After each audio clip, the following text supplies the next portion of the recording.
শিক্ষক লাঞ্ছিতের অভিযোগে complete shutdown পালন করছেন রাজশাহী বিশ্ববিদ্যালয়ের শিক্ষকদের একাংশ। এতে অচল হয়ে পড়েছে কার্যক্রম, প্রভাব পড়েছে রাকসুর প্রচারণায়। এ নিয়ে সবশেষ জানাতে ক্যাম্পাস থেকে যুক্ত হয়েছেন রাকিবুল হাসান। রাকিব, শিক্ষকদের প্রতিবাদ কর্মসূচি চলছে, তাদের দাবি দেওয়াগুলো কি, তাদের সঙ্গে আপনার কথা হয়েছে কিনা এবং রাকসু নির্বাচনে আন্দোলনের প্রভাব কেমন দেখছেন?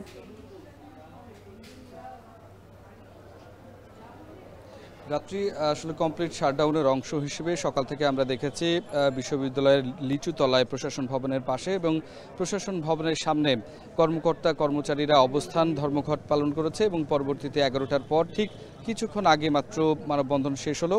শিক্ষক কর্মকর্তা কর্মচারী বিশ্ববিদ্যালয়ের যারা ছিলেন তারা কিন্তু এই মানববন্ধন কর্মসূচিতে অংশগ্রহণ করেছিলেন এবং প্রত্যেকেই এখান থেকে আসলে 20 তারিখের ঘটনার তীব্র নিন্দা জানিয়েছেন এবং এই প্রতিবাদের মধ্য দিয়ে তারা যেটি বলার চেষ্টা করেছেন যে বিশ্ববিদ্যালয় প্রশাসনকে দ্রুতই এই বিষয়ে আসলে সিদ্ধান্ত গ্রহণ করতে হবে। কোনো ধরনের এই যে তদন্ত কমিশন বা তদন্ত কমিটি গঠন করে আসলে এটা দীর্ঘসূত্রিতা তারা চাচ্ছেন না। তারা চাচ্ছেন অতি সত্বর অতি দ্রুতই আসলে এইটির একটি ব্যবস্থা গ্রহণ করবে প্রশাসন এবং এইটা দৃষ্টান্তমূলক শাস্তির দাবি তারা করেছেন।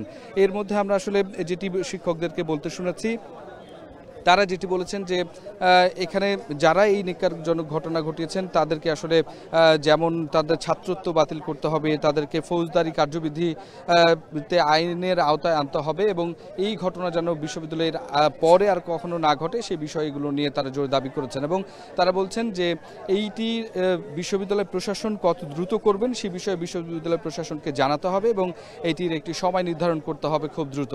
কেন বিশ্ববিদ্যালয় আসলে এটি করছে না সেই বিষয় নিয়েও তারা প্রশ্ন তুলেছেন এবং এর মধ্য দিয়ে তারা যেটি বলতে চেয়েছেন যে যতদিন না পর্যন্ত আসলে এই বিষয়ে কোনো সুরাহা হচ্ছে, এই বিষয়ে ব্যবস্থা নেওয়া হচ্ছে, ততদিন পর্যন্ত তাদের যে শাটডাউন কর্মসূচি সেটি তারা অব্যাহত রাখবেন।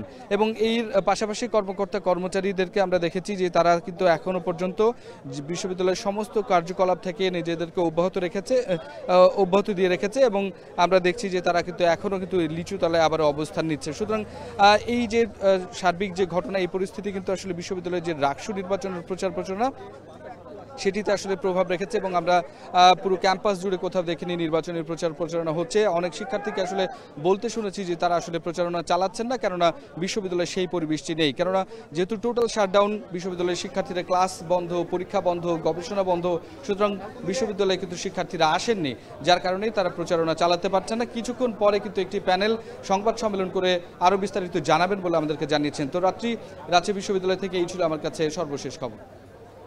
রাকসু নির্বাচনের সবশেষ পরিস্থিতি জানাতে যুক্ত ছিলেন রাকিবুল হাসান।